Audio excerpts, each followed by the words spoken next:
Hi friends, 6 to 12 months baby food అండి. మకానా అనేది పిల్లలకి చాలా హెల్దీ అండి. నేను ఇవి కొనుక్కొచ్చుకుంటానండి. వీటితోనే చేస్తాను నేను ఎప్పుడు చేసినా కానీ.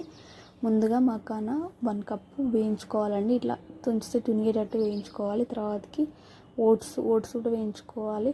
మీరు నెయ్యిలో అన్న వేయించుకోండి, లేకపోతే ఇలా మామూలుగా అన్న వేయించుకోండి. నేను నెయ్యిలో వేయించాను, ఎందుకంటే అంటే చేసేటప్పుడు అందులో కొంచెం నెయ్యి వేసి పెడతాను, కానీ నెయ్యిలోనైతే వేయించాను. ఎందుకంటే స్మెల్ వచ్చేస్తుంది, ఎక్కువ రోజులు స్టోర్ ఉంటుంది కదా, 1 వీక్ వరకు, అందుకే స్మెల్ వస్తుంది.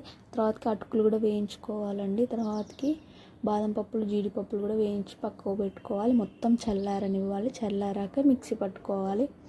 చాలా హెల్దీ అండి పిల్లలకైతే. మొత్తం మిక్సీ పట్టుకున్నాను. మొత్తం కలిపేసుకొని మనం ఒక పెద్ద డబ్బాలో స్టోర్ చేసుకొని పెట్టుకోవాలి. తర్వాతకి నేను 2 స్పూన్లు తీసుకొని మొత్తం కలుపుకొని గ్యాస్ మీద పెట్టుకొని ఒక 5 minutes వరకు ఉడకనిచ్చానండి. ఎక్కువ టైం ఏం పడదు. కొంచెం సాల్ట్ వేసుకుంటే చాలు. మీ పిల్లల్లో పెట్టండి. ఓకేనా ఫ్రెండ్స్, సబ్స్క్రైబ్ చేయండి.